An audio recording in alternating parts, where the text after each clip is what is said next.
Let us see March 23rd newspaper related to Indian Express. First article is related to among Quad, India shaky on Ukraine, says Biden, Modi, Boris discuss crisis. US President Joe Biden has said that among Quad countries, that is Australia, Japan, US and India, only India is being somewhat shaky in terms of showing support against Russian invasion of Ukraine. Both Australia and Japan, who make up the Quad with India and US, have criticized the Russian aggression against Ukraine. Next article is Russia-China axis not good for India. US can help with defense supplies. Framing the Russia-China alignment over Ukraine as a standoff between autocracies and democracies, visiting Tuesday that US was ready to help India move away from dependence on Russia for defense supplies. Excerpt from exclusive interview. Okay, let us see the continuation. As the autocracies tighten their relationship, it is very important for democracies to stand together. We feel a real understanding and evolution in India's position, but you have a historical relationship. Besides historical ties, India's dependence on Russia for defense supplies is crucial. Is this legacy of security support from Soviet Union and Russia at a time when US was less generous with India? Look at how poorly Russian equipment is performing on battlefield. Some 60% of their surface-to-air missiles are not even operational. They have lost a vast amount of equipment. So if we can help provide that for Ukraine, we can also provide alternative for India to make this transition. What are the prospects of waiver from Katsa as India is getting the S-400 air defense system from Russia? Chinese foreign minister drew a parallel between NATO's eastward expansion in Europe and Quad in Indo-Pacific. Who is the bigger threat, Russia or China? The worry now is that they intensify their efforts together. Okay. President Biden said that among Quad, India is being somewhat shaky in terms of showing support against Russian invasion of Ukraine. Is that a fair characterization? Well, again, I think India coming from different historical context is making its own evolution from different starting point than we were. Okay. Next article is Cabinet approves merger of Delhi's 3 civic bodies. AAP hits back. Tuesday to Delhi Municipal Corporation Amendment Act 2022, which aims to merge the capital's 3 municipal corporations, south, north, east, 10 years after trifurcation of civic body. Municipal Corporation Delhi was trifurcated in 2012 when the Congress government of Shaila Dixit controlled Delhi. It was done to decentralize the governance, but the north and east civic bodies came under financial strain, and there was an unequal distribution of resources between these and the cash-rich South MCD, that is Municipal Corporation Delhi. Let us see detailed about this topic, that is Delhi's most polluted capital in the world finds air report. This is about Delhi's rank as most polluted out of 107 capital cities in the world according to 2021 World Air Quality Report. Okay, let us see briefly detailed about this article. Every country exceeds new particulate matter 2.5 annual limits set by World Health Organization, report by IQAIR. What is IQAIR? It is an Swiss air quality technology company. Okay,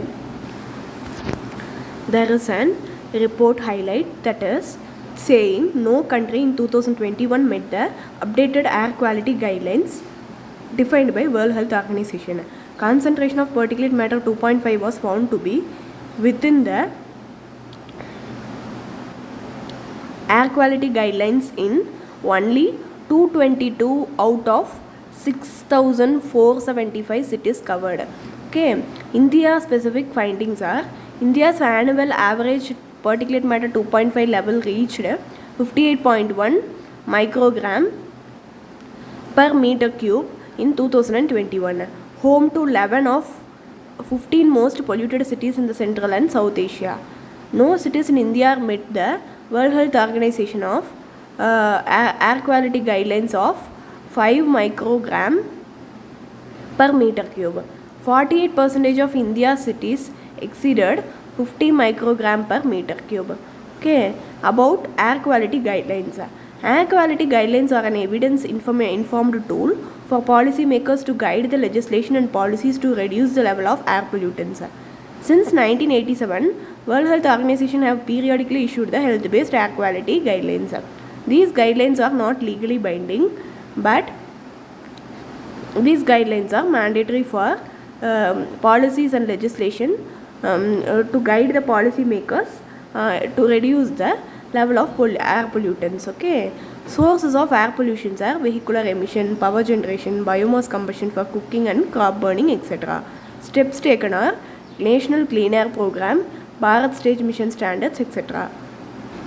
Next article that we are going into detail is about Pradhan Mantri. Panel asked Ministry to study scope of extension to Pradhan Mantri Garib Kalyan Anna Yojana scheme. Okay, it provide an additional 5 kg of food grains per month to the beneficiaries of National Food Security Act. Okay, still very high and there is scope to reduce it further. The committee has asked the food department to optimize the food subsidy bill. Let us see that what is the scheme is all about.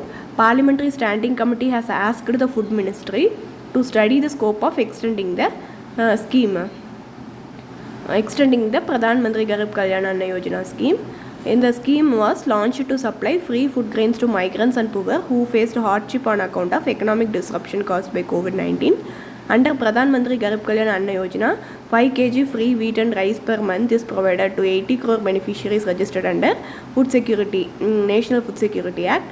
Though initially announced only for a period of 3 months, later it extended over different phases.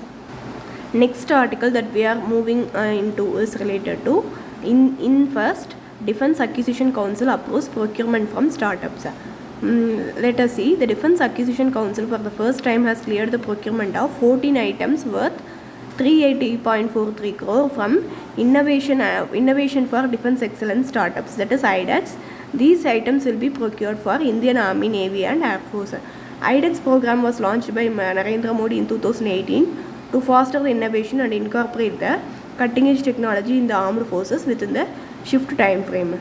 Okay, let us move detailed into this article. Okay, what is the for the first time Defence Acquisition Council approves the procurement under IDX. This was launched in 2018, that we know.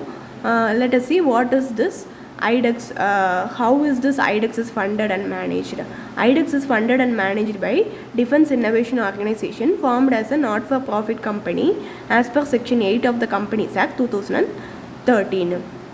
For this purpose, to boost the Atmanirbhar Bharat, these proposals have been approved under by Indian